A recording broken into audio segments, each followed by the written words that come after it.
Hi guys, I'm so glad you could be with me tonight here on 6 Degree Separation Chats because it's a special evening, as they all are, especially for me this evening.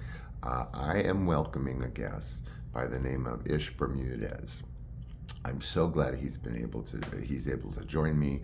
Every time I catch him, we're sort of pen pals because, of course, I live out here in the middle of nowhere. And so we met because I had a project that was a dream project of mine. It was maybe close to 15 years ago. I wanted to do a one act in drag, performing, etc. And so I didn't really know where I was with this project. I had, a little bit of money to invest in it as a teaser, maybe for a pilot or something. I don't know. But it was really kind of a dream of mine on the side because I've always wanted to be professionally done in drag. And I don't mean just like the shit I threw on 93. I mean like an artiste. And speaking of artistes, Ish, I met him. We did the project. It sort of, petered. A lot of things were happening. And I proceeded to watch Ish's career thereafter. He was referred to me quite highly because I was willing to spend on a makeup artist, of course, first and foremost, and a cameraman, of course. So he was kind enough to join me in this project. I was just fully blown away. I mean, the man, was a key on the team taking care of RuPaul for his show. He has worked extensively with celebrities in Nevada, in Hollywood. He's touched on all the fashion stuff. He's touched on all the live performing. But he also has a niche in that he's not just a special effects artist or a makeup design artist. He airbrushes, he stencils. I'm sure, which I want to get into aside, what kind of artistic endeavors that he has like personally going on, like what does he do at home and stuff. But he's just cornered the market on creativity in terms of makeup design, as far as I'm concerned, on the West Coast when he's not traveling. Speaking of which, I will get into his global adventures. So he is at the top of his game now. I haven't spoken with him in quite some time, aside from pen paling here and there. I, of course, like I said, follow his career religiously, and his work is unparalleled. I mean, it is unparalleled. I am not kidding you guys. I have seen makeup, backwards and sideways in every direction, all over the globe. I mean, the Crazy Horse Saloon in Paris, but no one does it like Ish. His creativity just flies out. It's virtually improvisational. And he's got, like machinery to do the most beautiful work, stenciling, horror, beauty, macabre, you name it. There's nothing that he can't design on a person's body. And I'm not just talking about the face. I mean, he does stencil design, chiseling. It's like watching it's just like watching a brilliant artist doing a mural that he's done 1,000 times, and he enjoys every one of them. And just all you have to do is research Ish Bermudez and look at his work under images, and you'll know exactly what I mean. There's a friend of ours named Isha Cypress that I also want to ask him if he would be willing to discuss with us. So I was thinking maybe we give him a call. Hey, what do you know? That's what the show's about. At least that's what the 6 Degrees Separation's about. And I try to make it easy on folks. We're kind of ragtag here. I have a really fun phone book to pluck, pluck, pluck, pluck, pluck. A handy little Rolodex, and he's beyond that. He's a friend, he's a love, he's a joy.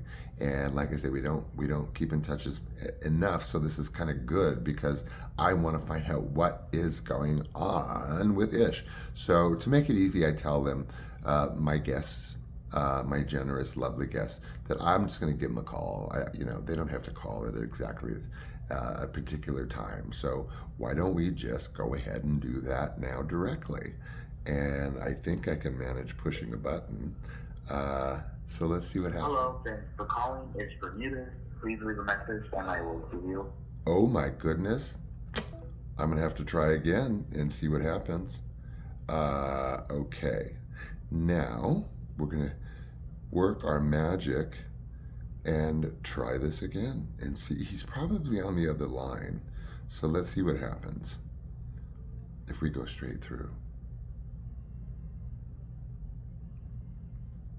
Ish? Hello. Oh my God. I called. We were probably calling each other. I don't even know, but it dropped, and then you called, and I'm elated. So screw the mishap. How are you doing at this very second, love? I'm good. How are you? Well, I'm good. I mean, like, I don't know. I'm so excited to talk to you. I mean, how long have we? It's How? been years. I was just going to say we have been. Excuse the audio. Now we got you nice, loud, and clear.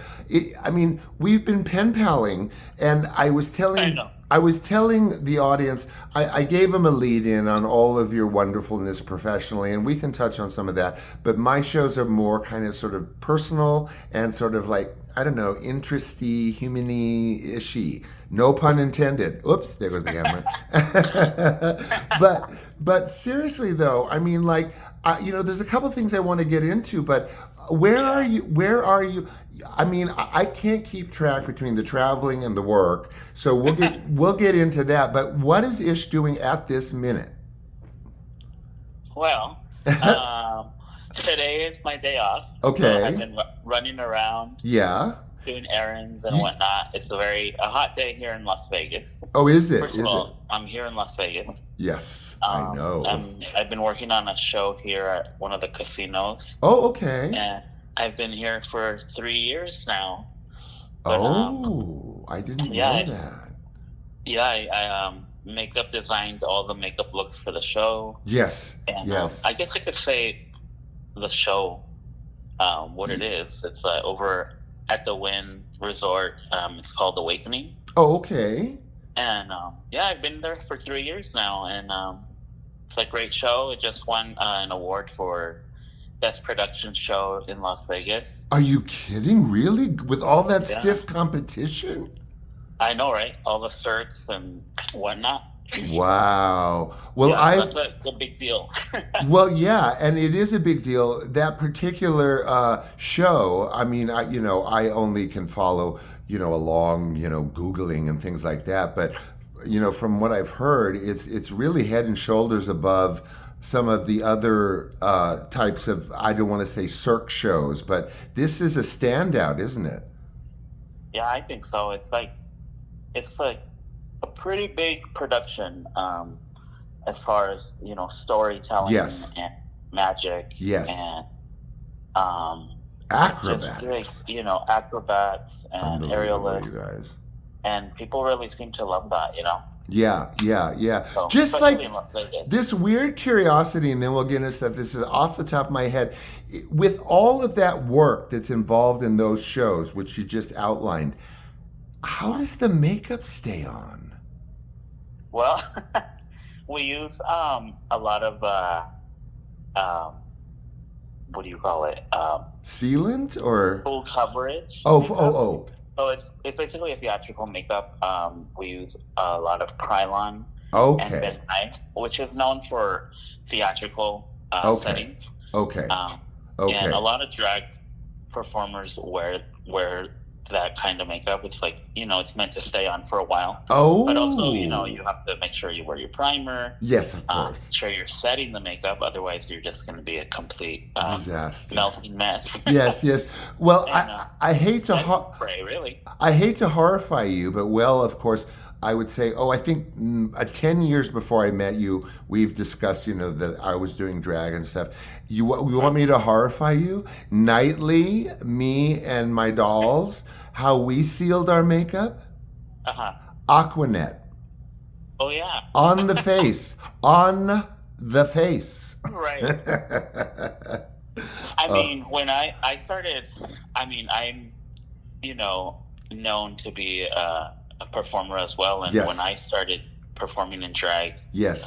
20 years ago, Yes. I remember people were using hairspray to set their makeup, and some queens still do.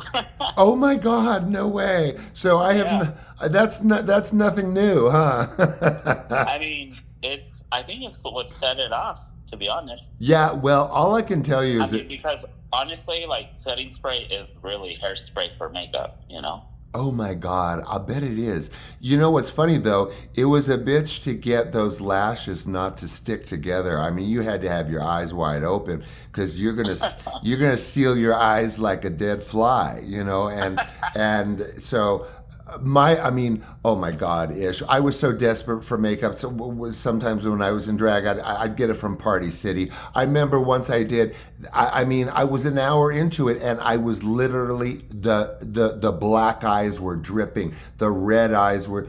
I mean, what did I think it was, a 7-year-old's Halloween party? Anyway, but you That's know. so funny. I love, my shows are just like, sort of off the beaten track. And so I kind of jump around a little bit. And, I've always wanted to know, Ish, I should say, I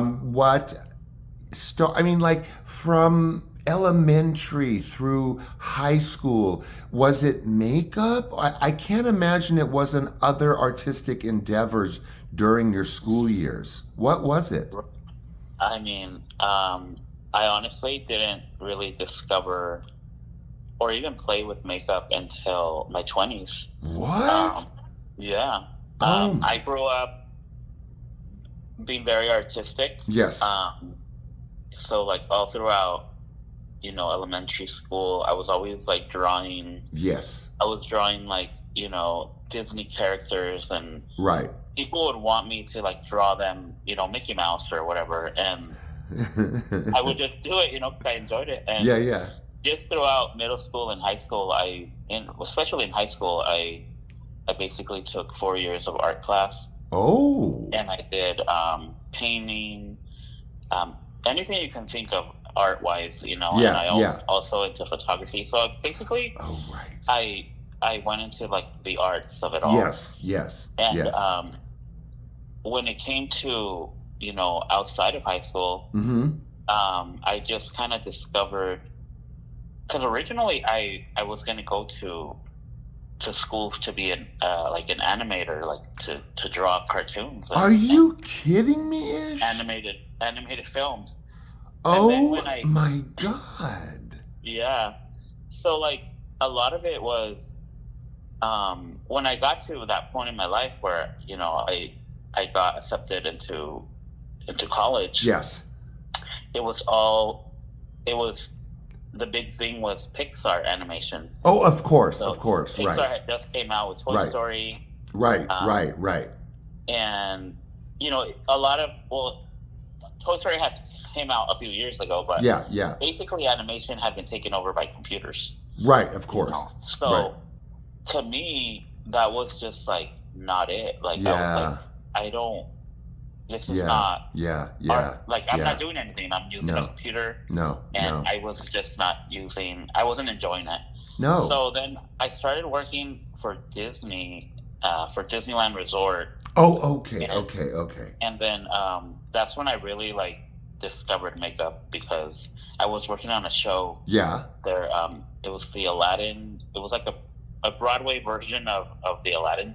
Okay. And they had a genie there, and he was painted blue every night. He had full-on prosthetics. Right. Skull cap, ears, right. everything. Right. And I would be just mesmerized by the makeup artist, just watching him transform, into this character. No kidding. And I was just like in awe, like, oh my gosh, like I could do this, Wow. And I mean, I would love to learn how to do this. And I remember the makeup artist was really awesome with me and very friendly. And she kind of took me under her wing and was like, you're very artistic. Okay. Like, I know you can do this. And one of the nights, she actually let me paint the genie. And nobody found out.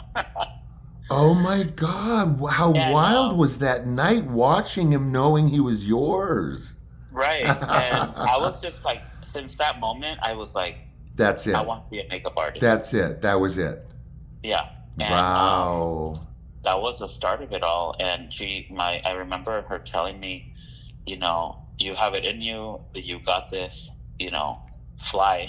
Now go fly. Wow. And I remember her name was Roxy Dot. And she works in LA a lot. She still works.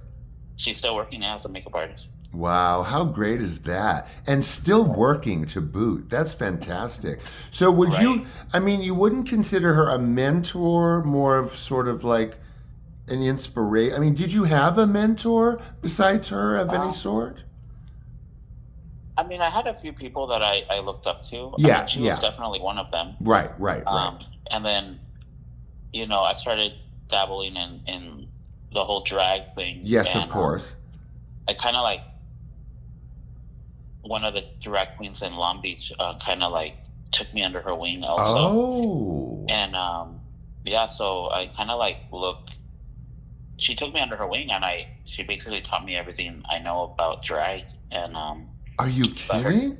Her name was Big D in Long Beach. Was she a professional makeup person or just a no? She was just a drag queen. She was just a drag queen. She still is a drag queen. But, well, there you go. There you go. And she basically taught me, like, you know, because once you know makeup, as far as like when it comes to drag makeup, you can do any type of makeup, I think, because drag is just like transformation. Yeah, it's just transformation of the face, and just you can always, you know, just lower the saturation of the makeup, because drag is a lot of makeup, you know. Right, so, like, of course. When it comes to makeup, you just kind of do less on when it comes to normal makeup. And once I got the hang of like makeup, it was just kind of like it blew up from there. I was like, this is what I want to do, you know. Yeah, but it blew up for you in a whole different way. I mean, we're talking the Louvre, not like, you know, Quick Mart. I mean, by comparison. And you know what's, you know, I don't know, off the top of my head, watching so much makeup, you know, being done since I was like 6 or 7 years old, I was always told by makeup artists that, well, at least in commercial television, at least, that making the actress look as if she is not wearing any makeup but having to be camera ready is sometimes as difficult or more difficult than just doing evening makeup.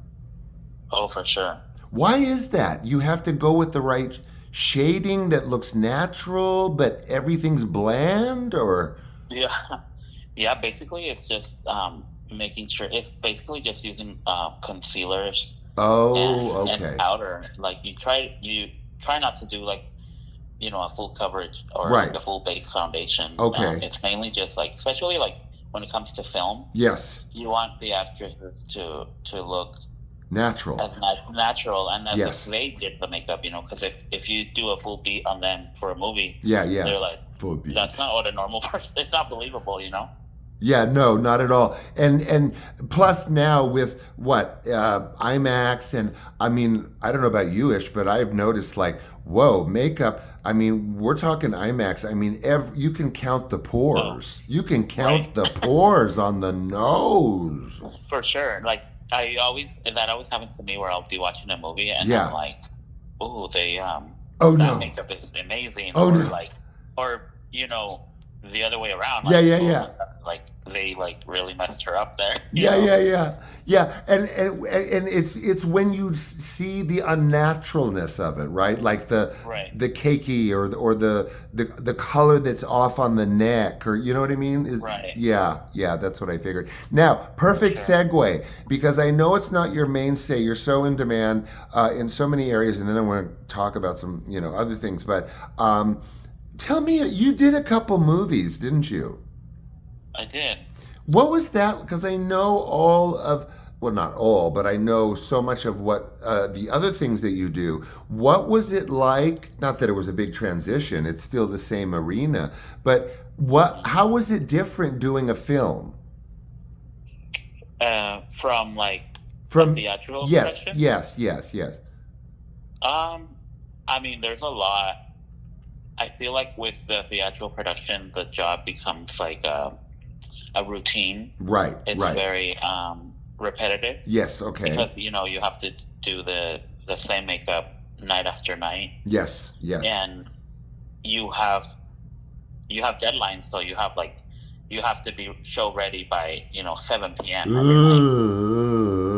when it comes to movies, yes, there's also like certain times that like call times and whatnot. Sure. For film shoots. Yes, but yes. With film shoots, it's like very what would you say? It's always a different day. You're yes. never doing the same thing every day. Yes. Which is I enjoy more. I really do miss doing films. Do you? For that reason, because like I miss not knowing like what the day's gonna be like. Oh yeah. Right. Instead of knowing. Right, like the same thing every day, Yeah, absolutely. Well, that's that's interesting. Now, another thing I wanted to delve into, which is really, I have to insist. Ish, where is all this traveling coming from? You are no, but I mean, really, honest to God, I mean, not that you wouldn't be. Why wouldn't you be? You're successful. There are times that you have, it's not a 9 to 5, but right. Have you not been everywhere? I mean, I look at your platforms and you're in Iceland and you're in the Amazon. I mean, what is going on?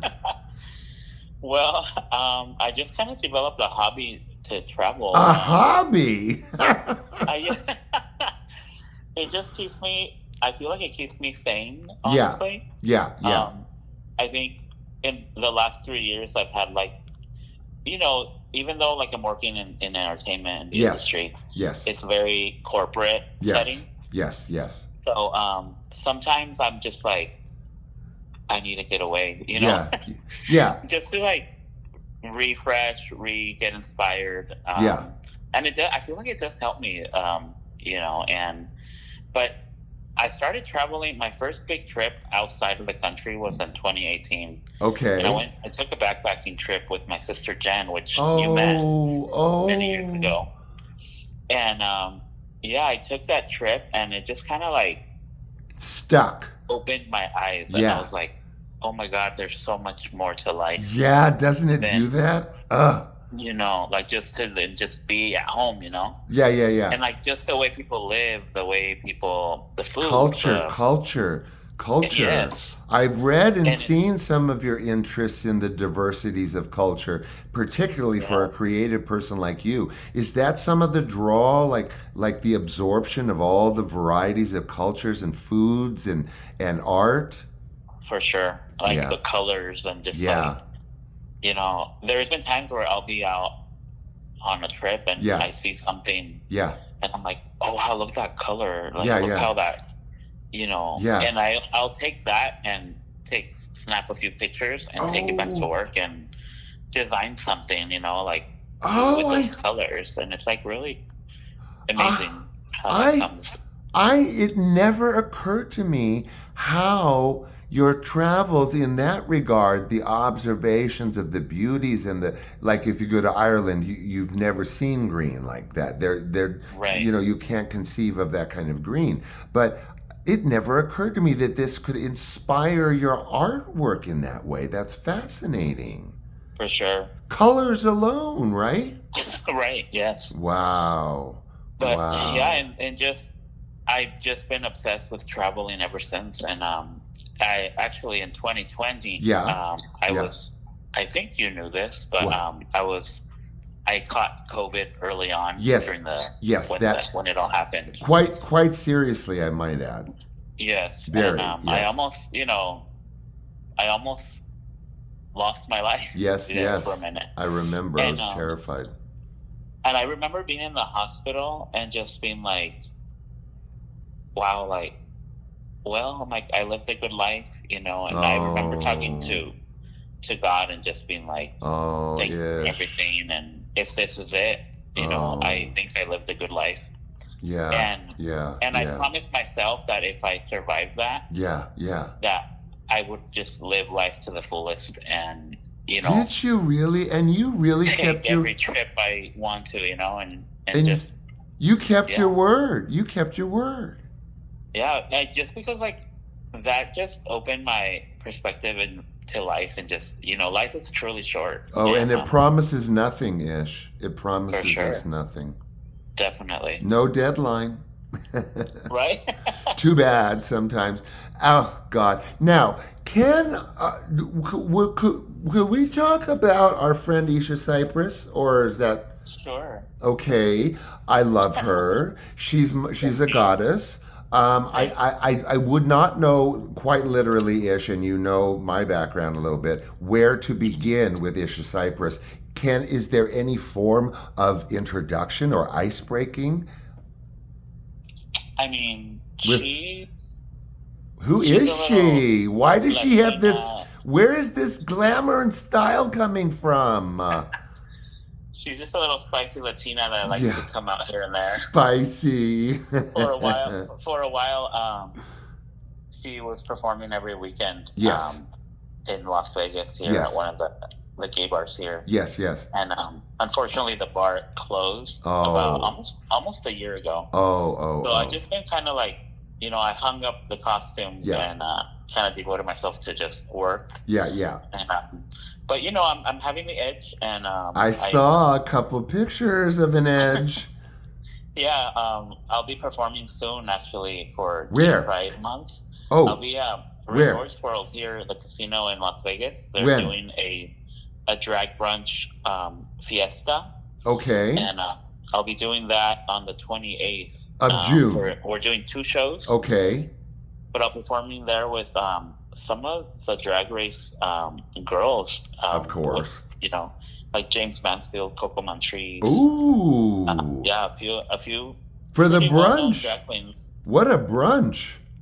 Right, it's gonna be a lot of fun, and I can't wait. Okay, so now this is, did you say June 28th? Yes. And this is a brunch time thing? At brunch time, yes. So 11 a.m. and 1 p.m. And what's the venue? It's called Viva. It's a restaurant bar at Resorts World. Okay, in Vegas. In Vegas. Okay, cool. Wonderful. God, Yeah. Nevada's our neighbor, technically, I guess, but boy, oh my God, and Ish, Right? can you, I hate to wrap it up with all this silliness, but oh my God, that was the thing. I miss seeing you and your work. And I went to the wrong casino-ish out here. Oh, really? Anyway, I have to tell the audience, he was. I mean, I was like foaming at the mouth to see Ish because I hadn't seen him or talked to him, and he was traveling. I won't mention it, with a wildly popular show that had been upgraded like 1,000 times from whence it began, and so he was kind enough to set up a great table, and he was going to come visit, and it was was the best of this variety of well, and I went. Mike and I went to the wrong casino. Oh no, I remember that. Oh my God, Ish! You should have seen me on the way home in the car. I'm telling you. I mean, I was not a happy camper. Oh. I know. I miss you guys. I know. I miss you too so much, love. Listen, I do try to keep these at about 29 minutes. And we're not quite there yet, but I don't know, maybe like we could, do like a volume 2 down the road, because there's just, well, yes, for sure. Yes, please, because I feel the same way. I'm like, there's so much more we can talk about. I know, and it's like, I want to go there. I definitely want to go to those places with you, but how we met. Yes, how we met, and I did get a lot of that in the lead-in, but that's not us talking about. That's just sort of highlighting it. So what I'd like to do is the stuff that I highlighted in the lead-in, which had all to do with those things. Let's make that lead-in another like a volume 2, shall we? Perfect. Okay, awesome. Wonderful. Because I need to end with this. Ish's work. I had been doing drag since '92. Ish's work, to see it come alive, inspired me. It was a dream of mine since very young that I see myself in that way, the proper drag, if you want to call it. And it was like, I don't want to say it's like a lifetime dream, but it kind of was, guys. So thanks, Ish. Thank you so much. Thank you, love. It was like so much fun, like working. To work with I you, know, love. Just to see you like having fun and meeting your family I and know, your son. I know. It was wonderful. It was so wonderful, and like I said, it warrants an entirely different show because we just could never. We could give ourselves 80 minutes and we'd still be going. So For sure. definitely volume 2. It is going to have to revolve around your schedule because yours. I don't care what you tell me. You are all over the place. So let's buzz. Let's chat, and then maybe, I don't know, in the next few weeks, maybe we'll do a volume 2. For sure, let's do it. Okay, love. I'm so glad you made time. I know you have fittings and you have something a little bit later, but I can't tell you how you made my day, sweetheart. To hear your voice, Likewise. Okay, I miss love. you guys. Thank you. Okay. It was nice. So nice to chat with you. It really was. We'll talk soon, and I'll give you a buzz. Okay, for sure. Okay, love. Sounds good. Bye-bye. Okay. All right, bye. Well, I do try to keep these things short, so thank you for being with me. I love you, and I will see you tomorrow. Bye.